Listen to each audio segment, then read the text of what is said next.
Today, I will be discussing Chapter 7 and Chapter 8, Chapter 7, which focuses on two transformative periods in history, the Reformation and the Enlightenment. These movements had profound impacts on religion, society, and the way we think about the world. I'll break down some key ideas and explore their lasting influence. First off, the Reformation, the call for change and its consequences. The Reformation, sparked in the early 1500s, began as a movement to address issues within the church. Figures like Martin Luther criticized practices such as the sale of indulgences, calling for a return to biblical principles. His 95 Thesis ignited a wave of reform that spread across Europe. However, what started as a desire for reform eventually led to the fragmentation of the church. Protestant leaders such as Luther and John Calvin rejected key Catholic doctrines, giving rise to new denominations like Lutheranism and Calvinism.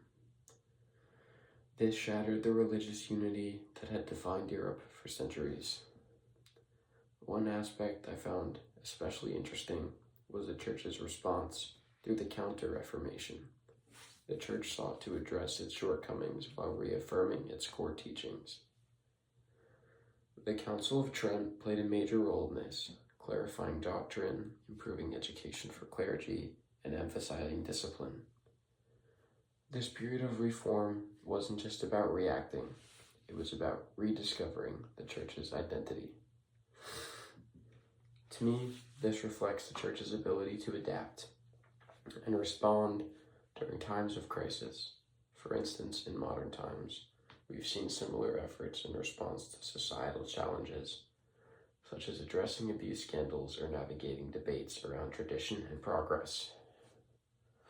Second, the Enlightenment, reason over faith. Moving into the Enlightenment, we see a shift in focus towards reason, science, and individualism. Philosophers like René Descartes, Voltaire, and John Locke began questioning traditional beliefs, including the authority of the church. This period emphasized rational thought as the primary way to understand the world, often sidelining faith. One outcome of this intellectual movement was the rise of secularism. People started separating religion from public life, which was a dramatic shift from the deeply intertwined relationship between church and state during the Middle Ages. This raised a fascinating question for me. How does the church balance faith and reason? It is an issue that is still relevant today. Pope John Paul II famously described faith and reason as complementary, saying that faith and reason are like two wings on which the human spirit rises to contemplation of truth. This balance is critical in addressing modern challenges like debates over scientific advancements, artificial intelligence, and ethical dilemmas in medicine. Third,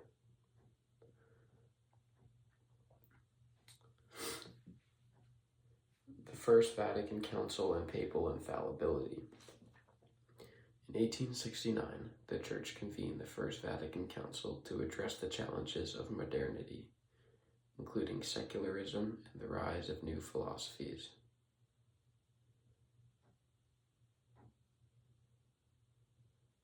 I apologize, I was in the wrong area. Third, Galileo and the tension between science and faith. One of the most notable examples of the tension between the church and scientific progress during this period is the trial of Galileo. Galileo's support for the heliocentric model, proposing that the Earth revolves around the sun, challenged the Earth's long-held geocentric views. Initially, the church condemned Galileo, but centuries later it admitted its error. This moment serves as a powerful lesson in humility and the need for open dialogue between faith and science. Today, we see a much more collaborative relationship between the church and the scientific community. For example, the Vatican Observatory conducts cutting-edge research, and Catholic thinkers actively engage in scientific discussions. This shows that faith and science, though sometimes in tension, can work together to explore deeper truths about our world.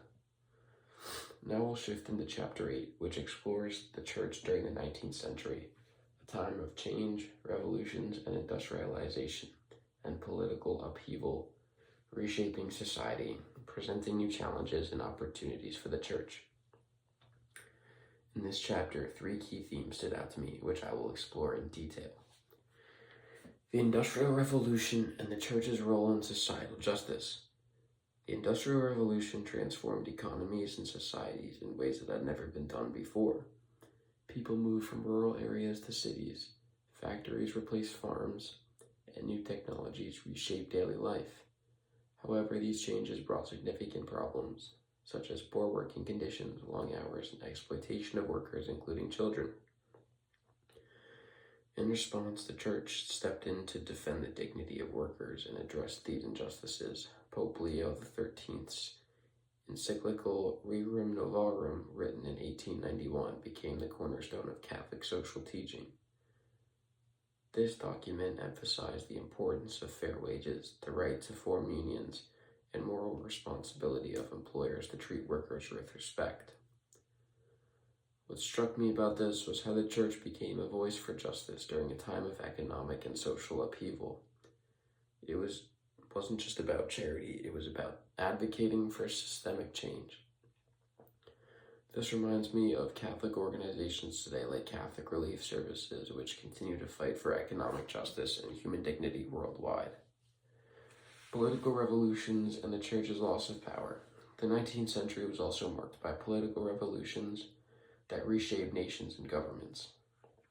After the fall of Napoleon, European powers tried to restore traditional monarchies, but revolutionary movements driven by liberalism and nationalism kept gaining momentum.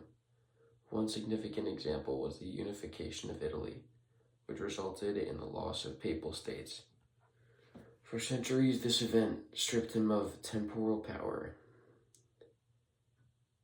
For centuries, the Pope had been a political ruler, but this event stripped him of temporal power. At first, it seemed like a major loss for the Church. However, it ultimately allowed the Pope to focus more on spiritual leadership. This makes me think about how the Church navigates its role in politics today. While it no longer wields political power in the same way, it still has significant influence. For instance, the Church speaks out on global issues like human rights, climate change, and immigration.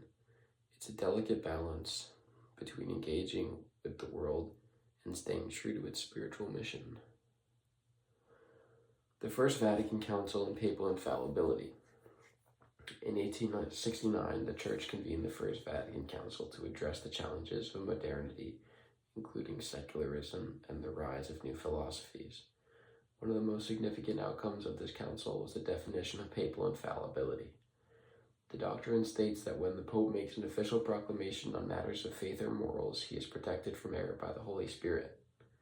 This wasn't about giving the Pope unlimited authority, but it was about preserving unity and clarity in a time of great change. I find this fascinating because it reflects how the Church responded to an era of uncertainty by doubling down on its teachings. It connects to the modern world where the Church faces pressure to adapt to changing cultural norms while staying true to its core beliefs. What I found most inspiring in this chapter is how the Church remained resilient through so much change. The Industrial Revolution, political revolutions, and the challenges of modernity could have overwhelmed it, but instead the Church adapted and found new ways to live out its mission. For me, this is a powerful reminder that faith isn't just about preserving the past, it's about engaging with the present and looking to the future. The same resilience the Church showed in the 19th century can inspire us today as we face new challenges like technology, social movements, and global issues. Chapter 8 reveals a church that is deeply human, affected by the world around it, yet always striving to fulfill its spiritual mission. It's a testament to the Church's ability to adapt. while staying true to its principles. I hope these reflections spark some ideas. Thank you for listening.